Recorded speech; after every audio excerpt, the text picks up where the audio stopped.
Witch of Moon's Lane presents How to Witch, bitch.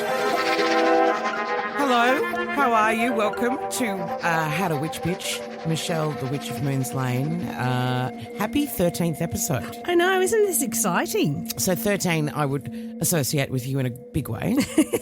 And it's also 13 full moons in a year. Really? Yeah, so that's sort of like many pagans and beliefs all go through the lunar cycles.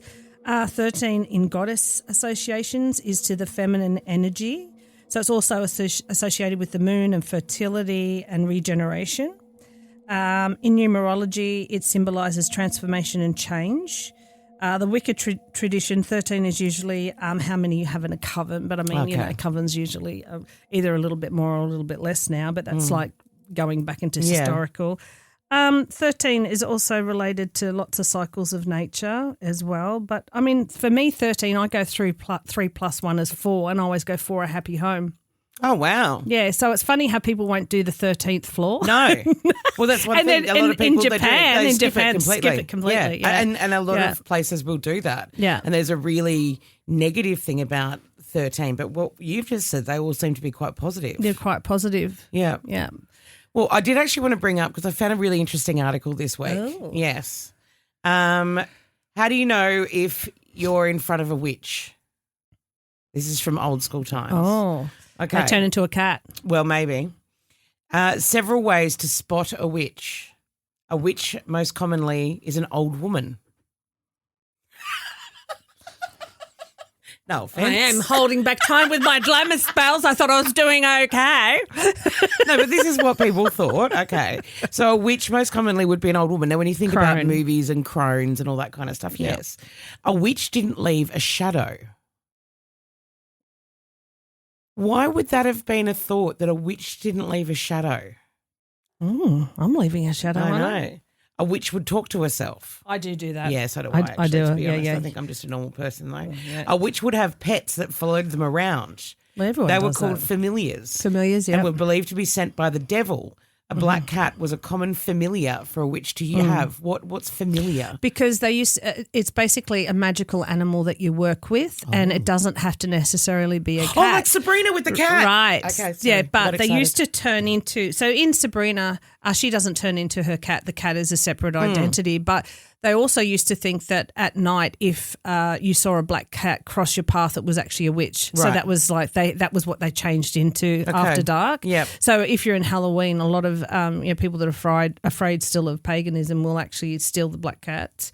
So you keep them inside. I always say keep your black cats inside. So that's where that. So familiar is like a magical tool. So Wow. yeah, and everyone has one. And the funny thing is, that's why people used to laugh and go, "Well, you're a witch, but you haven't got a black cat." No, I had a bulldog. Yes. And so, well, you got a bulldog. That doesn't seem Witchy. right. No, it doesn't seem witchy. But I have a Didn't black cat now. cat come to your house? Yeah, so I had my neighbour's Tell us cat. that story. It's so cute. So where I used to live, I didn't have a cat, but I had about several neighbourhood cats, and they just used to all come and, congregate in the front yard. And then we didn't know their names, so we were just making up names. One was called Bluey, we called him Shadow. Yep. One was called Emma, we called them Marmalade. So we had, and then one was called Oreo, and we had all these cats. Didn't know who Were they you feeding them? No, I wasn't feeding any of them, Oh, but okay. there was one Shadow that did actually used to come into the front door. Yeah. And the thing is that being a black cat, and all my wardrobe is totally black. Black, yes. And he had one little white paw. So that was it. Or black, but one white paw. So he'd go into my wardrobe and I wouldn't even know he was there for days. And then all of a sudden, and then this white paw came. I was like, freak out. What's going on? My clothes are alive. And so from that moment on, he was coming in, and then my daughter started to feed him, which was really Okay. naughty. So we got a little bit of trouble from the neighbours, because then he didn't want to go back home. But she was happy when we had a chat. But we had to move. And so we had to say goodbye to all our little cats and all of that. And then we moved. And where we moved, there was a lady that came and got a reading, funny enough. And she said, "What? You've got a bulldog? That doesn't seem normal." She says, "Well, I've got a black cat that I'm looking to rehome. Will you take him?" Oh. And I said, "Oh, okay, we'll give him a go." So he's moved in, and so now I have a black cat. And he came 3 weeks, which is really interesting how the universe works. He came 3 weeks before my beloved Oscar, who I had, who's a bulldog. I had him for 13 years. Wow. Which is a long time. Yeah, and so now I have this black cat. Oh, my gosh. Yeah, so now I'm finally being forced to have a black cat. Well, maybe No, the I haven't cat was, yeah. It was meant to be. He's absolutely beautiful, but that's what a familiar is. It's a magical being that helps you work. But back in the old day, they used to think that witches would turn into cats, which is funny because I didn't even put two and two together. But the other day they had Harry Potter on. Mrs. McGonagall turned into a cat, so that's where that came from. Yeah. Now, back to the list. A witch often had unusual ceremonies or took part in strange rituals. Yep, that's true. That's absolutely you.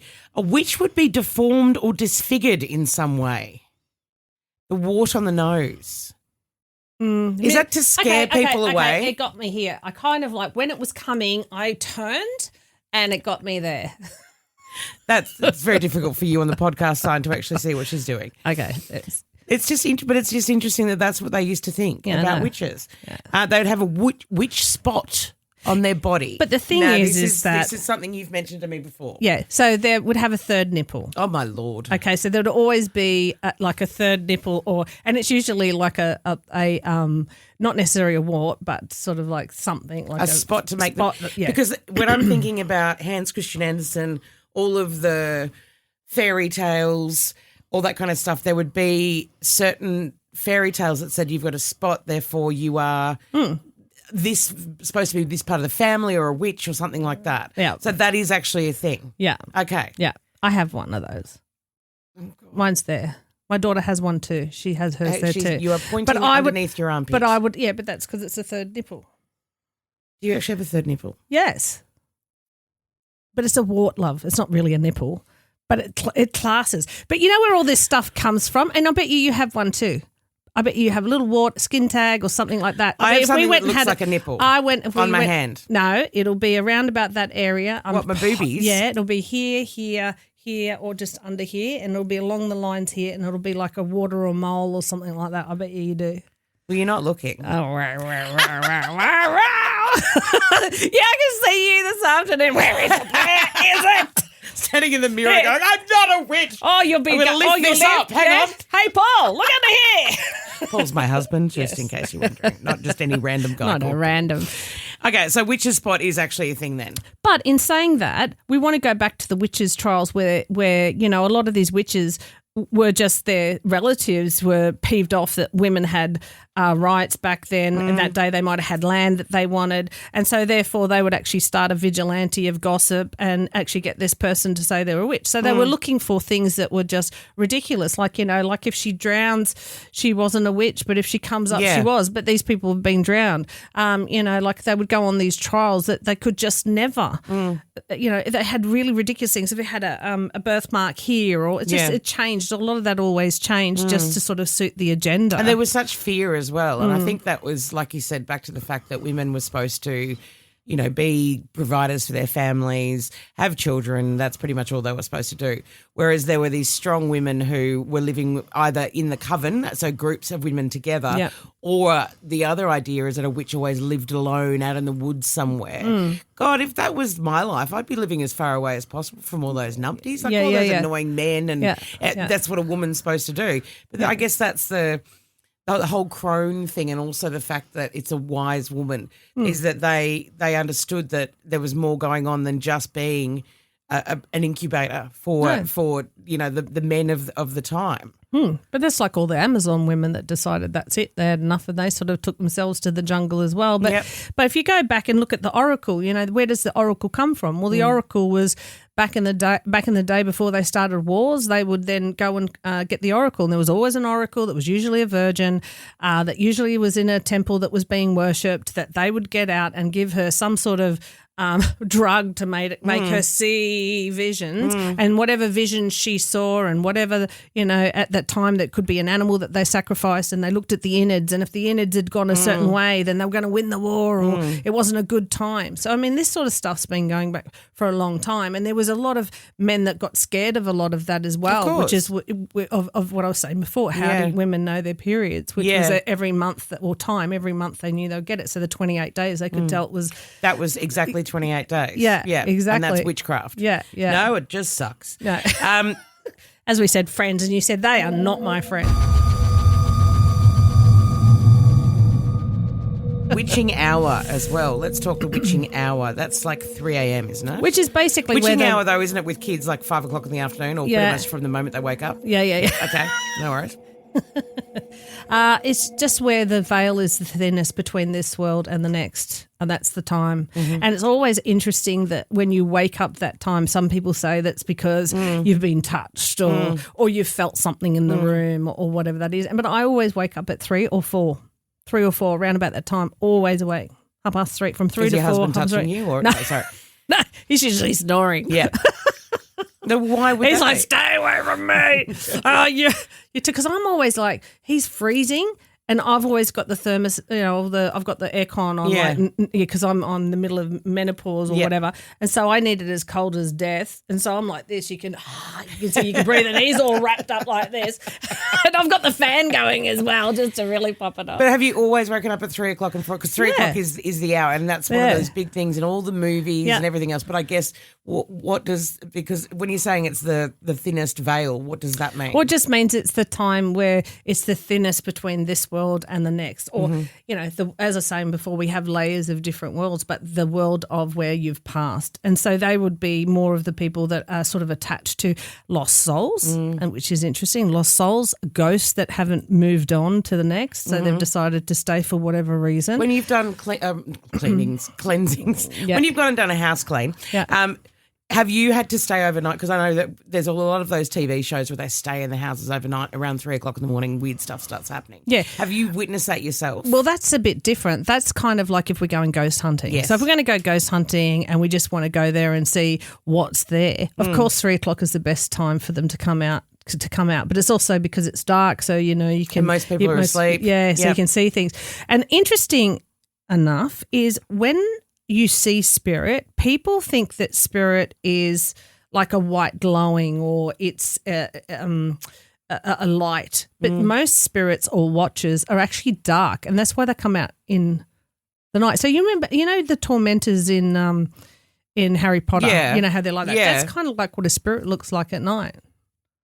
So it's not some white light, some white figure, some light. Well, you can see some. Dark. You can see some lights, like you can see sort of green hues and different colours and things like that. But no, it's usually they're dark.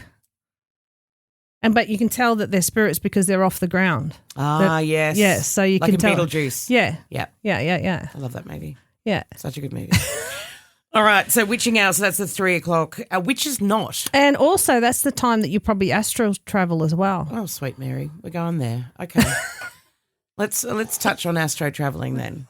Have you never done that? No. What is astro travelling?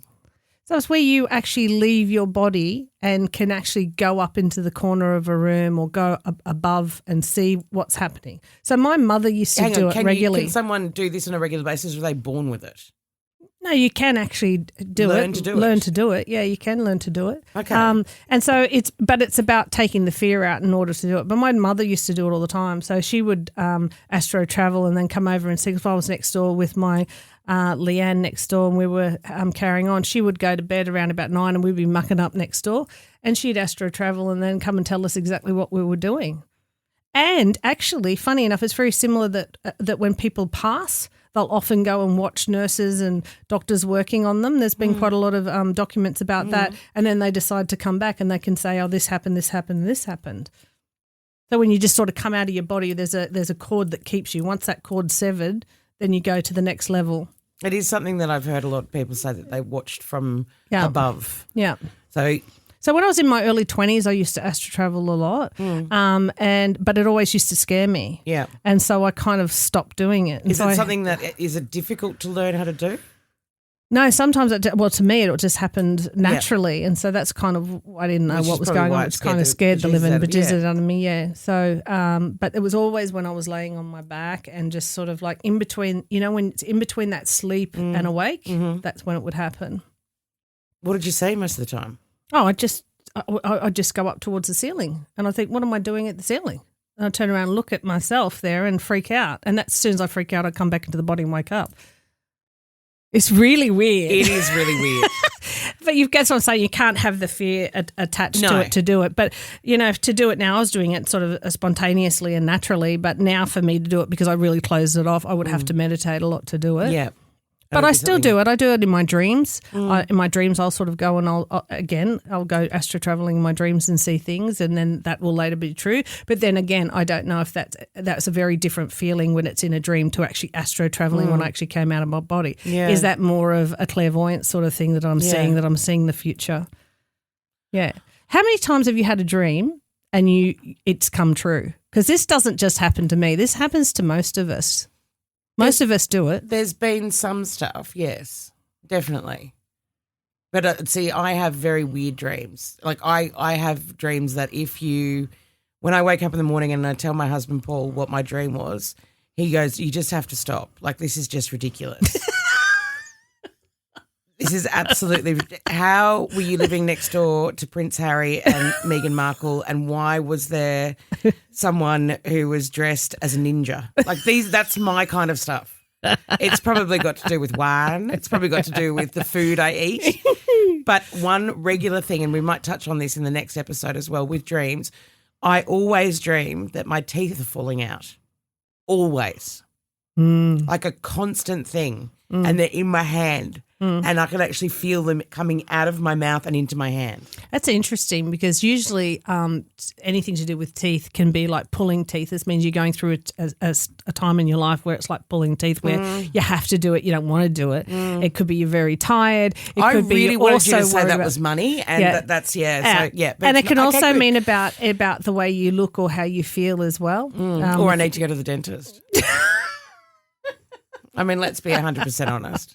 I haven't been to the dentist in like 15 years. Yeah, well, that could be your subconscious saying to yourself that you need to go. You need to go and check it out. But usually it's like pulling teeth. Yeah. Yeah. All right, we'll touch on that. Happy 13th. Happy 13th. Leave us a 5-star. Give us a 5-star. Give us 13 stars if you could. If you could. Leave us a comment, write a review, or if you have a question for us as well. Anything that we've touched on today's episode, astro traveling, whatever. Witches, myths, all that kind of stuff. Let us know what you think. We'd love to hear from you. Thank you. Thank you. Woodwork Podcasts.